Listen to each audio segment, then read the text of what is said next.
Hey guys, how you doing? I'm Merrick D'Amato of Narwhal Entertainment. Obviously, this is the Narwhal Entertainment channel, and welcome back to Film Swap. We got a name now. My idea, but Tommy Knocker used it in his video first. Good name though. This is an ongoing thing. Tommy Knocker, the horror guy, and I are doing, where he recommends me a movie, I recommend him a movie, and we watch and review them.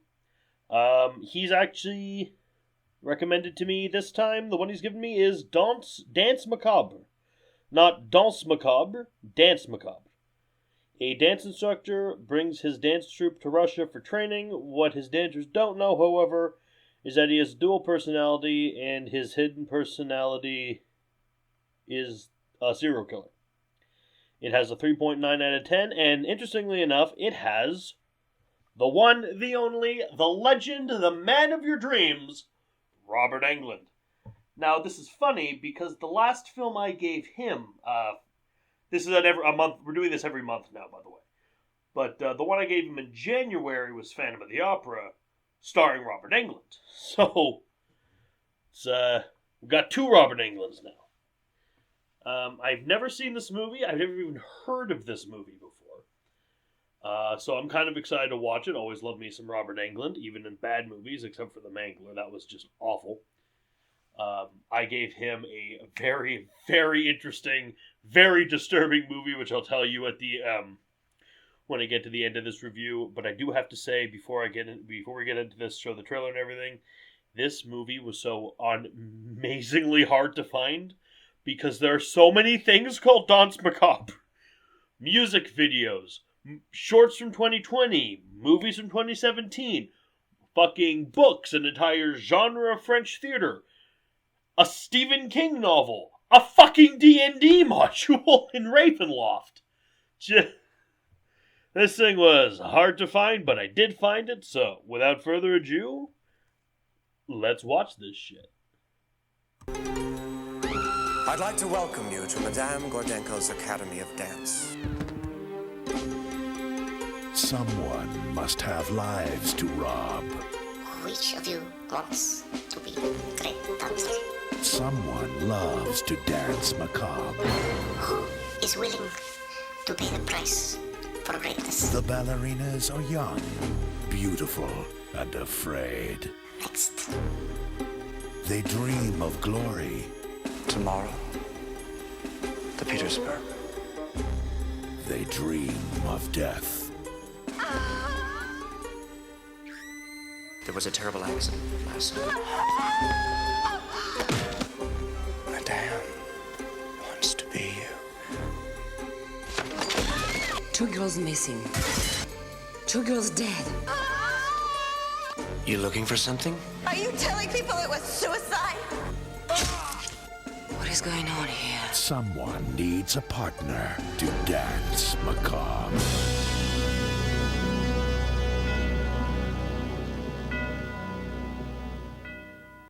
Okay, Dance Macabre. Spoilers ahead, because this is one of those twist-based movies. Except if anyone somehow doesn't see the twist for this coming, they are an idiot. Alright, we start with this this woman, Svetlana Gordenko. I believe Gordenko's the last name, Russian name. Gets up out of her wheelchair, tries to dance at the bar, and can't, so she gets angry, and then she has a flashback to when she was much younger, prima ballerina at, I think, the St. Petersburg Ballet Russe, dancing in Swan Lake, because it's always fucking Swan Lake. Honestly, this is a tangent, but I am so fucking tired of hearing the music of Swan Lake. It's in so many fucking things, and it's the opening to the 1930s Dracula with Bela Lugosi. It's the opening to the fucking Mummy with Boris fucking Karloff. At least in this movie, it kind of makes sense that it's it's fucking being played, but I am so fucking tired of Swan Lake. Holy shit. And it's never any of the other songs from Swan Lake. It's always da da da da da bum bum bum bum. Fuck that song. It's a whole fucking ballet. It's hours long. Pick something else for fucking once. Oh my god. Alright. Fuck, I don't know where that came from. I just fucking hate that song. I'm so fucking tired of it. So she's dancing, Robert Englund is looking on. They go... They're in love, they're a couple. She's been called back to Russia. Probably something to do with the USSR. He doesn't want her to go. They have a kind of an argument, and he's heading home after drinking quite a copious amount of alcohol on his motorbike without a helmet. And she gets on the motorbike, likewise without a helmet. They get in an accident, because of fucking course they do. And we're supposed to think that Svetlana is injured. Hence why she talks with the little like robot doohickey, and she can't move very well and has a scar on her face. Well, no, she doesn't have a scar on her face. Robert Englund has a scar. Anthony, he has a scar on his face. Just gonna call him Robert Englund. Robert Englund, by the way, looks pretty cool with a goatee. I gotta admit. So it's then years later they're opening the academy, the Madame Gorchenko's academy to people who are not in the USSR. There's quite a few characters. One of them coming in is Jessica. She is an American. She is blonde. She does not want to be there. But her father bribes Robert Englund, and Robert Englund's like, oh my god, she looks exactly... She looks like Svetlana did. Presumably it's the same actress. So, she's going against her will, even though she has no fucking interest in ballet. But her dad's like, no, I am her father, she will do as I say. So, she gets to the ballet, she doesn't quite fit in, she makes friends with a girl from France. And I gotta say, Jessica, you might not want to be there, fair enough. But I'm sorry, don't get pissy that you're getting in trouble for listening to your fucking Walkman in class. Even if you're not, don't do that. You're supposed to be paying the fuck attention. Really, Jessica, not that likable initially. So they're doing the dancing. One of them, only one of them, will get to audition for the St. Petersburg Ballet, and they all want it except for Jessica, but Robert Englund wants it to be her. We have some scenes. There's Olga, who I think might be German, might be Russian, might be former KGB. She's a kind of assistant to Madame Svetlana and to Robert Englund. He's a choreographer, by the way. They're doing their classes, having camaraderie, not really getting to know the characters. There's a bit of a dance moment. Sorry, this wasn't that interesting to me. I just find ballet so overwhelmingly uninteresting. Like watching it, watching on stage, not for me. I wouldn't waste the money. If you like it, fucking go for it, man. But so much of this movie is ballet practice, and I don't care. So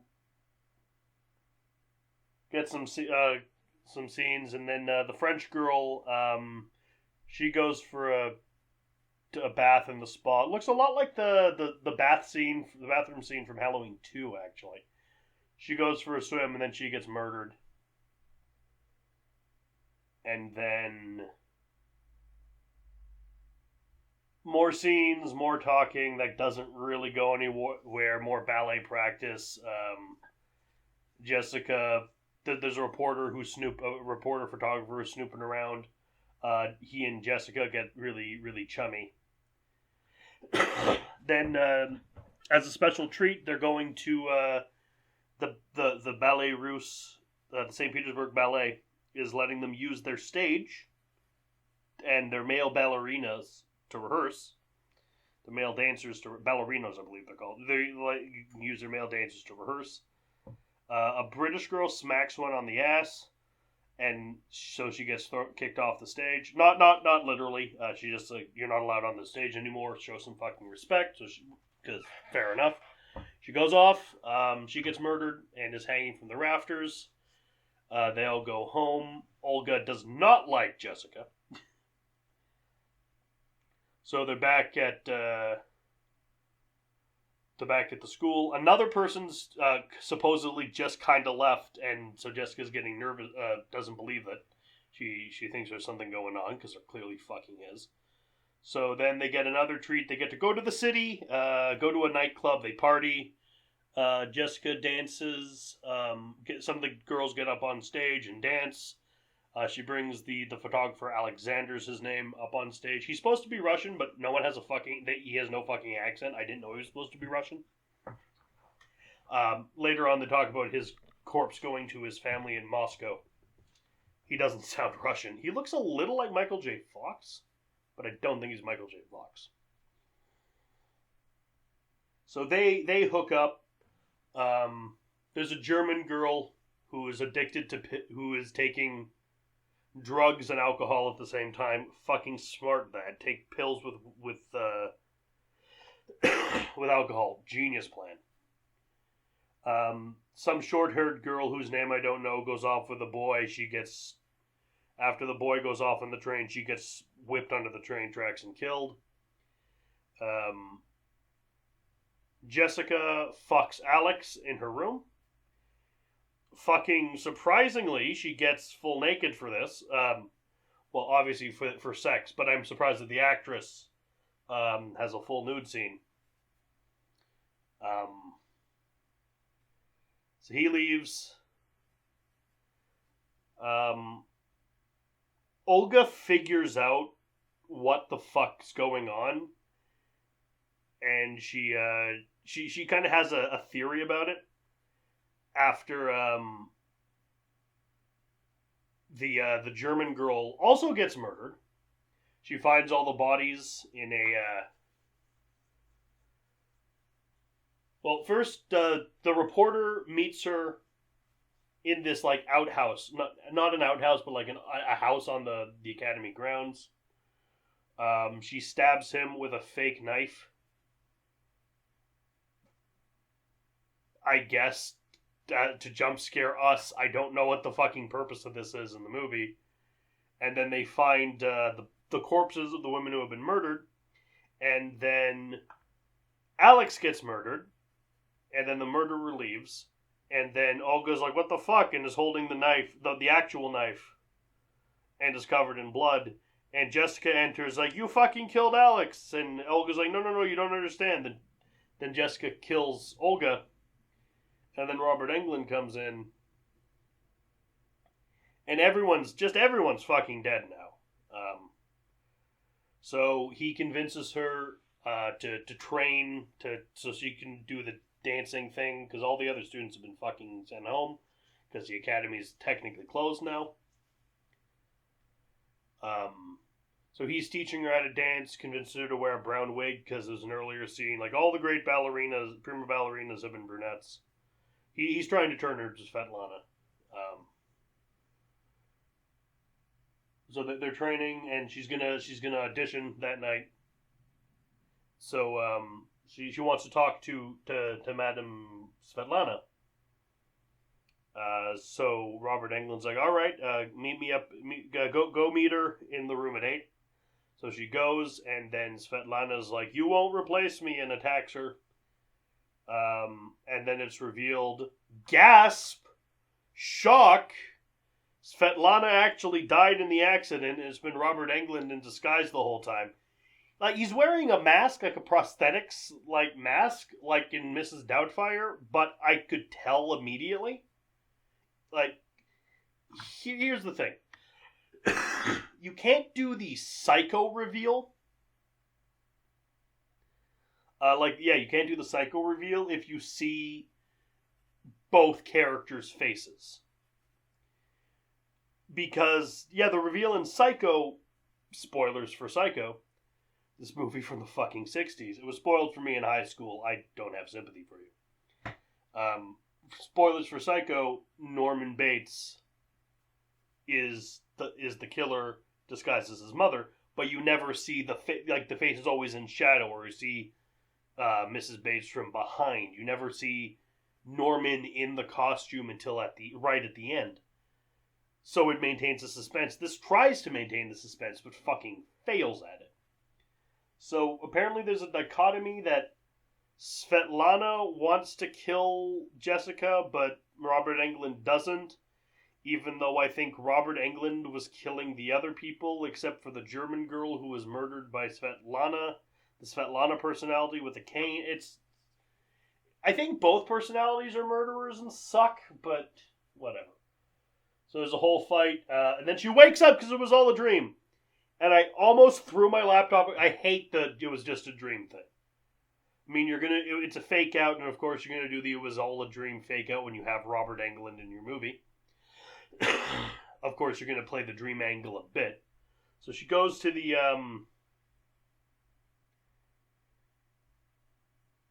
for some reason she still does the fucking rehearsal, the fucking dance audition. Robert Englund's watching from his box. He actually does one of the Freddy hand things at one point. And while she's dancing, she has the wig on. She says, "Fuck it, I'm not Svetlana." Takes off the wig, throws it away. Everyone loves the dance. But Robert Englund is fighting between him being in control and Svetlana being in control. And the reasons the Svetlana personality happened is because he blames himself for killing her because it's his fucking fault. Because even though don't get on a motorcycle with a drunk guy. Fucking obviously some fucking responsibility has to go to Svetlana here. But so he's having this like mental battle with Svetlana. And then he throws himself off the balcony, like the box in a theater. Throws himself off and dies. And then the movie's fucking over. And that was Dance Macabre. It was not good. This was a bad one. I didn't like this one. With the possible exception of Freddy's Dead, The Final Nightmare. Yeah, no. Even worse than that. This is the worst Robert Englund film I've ever seen. At least even in the bad Freddy's, it's kind of entertaining. This was just lame. Like, come on. I mean, fair enough. Fair enough, Tommy Knocker. I gave you Dollman versus Demonic Toys. No, I didn't. I gave you Puppet Master versus Demonic Toys, and I gave you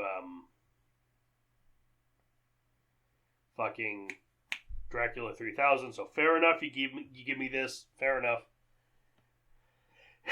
This was bad.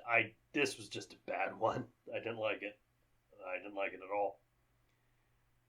Aside from Robert Englund was pretty cool with a scar and a goatee, but that could have been used in a better movie. Phantom of the Opera is better than this. I'm sorry. This was bad.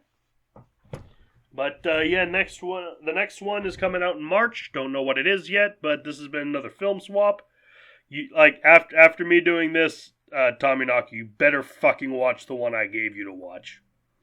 And in case you're curious, just to make sure Tommy Knocker doesn't somehow wriggle out of this, that is Felidae, the animated cat film noir about eugenics. Y'all remember me reviewing that quite a while ago. He has to now, so look forward to that. But I have been Merrick D'Amato. This has been Film Swap, and I'll see you next month. Ciao.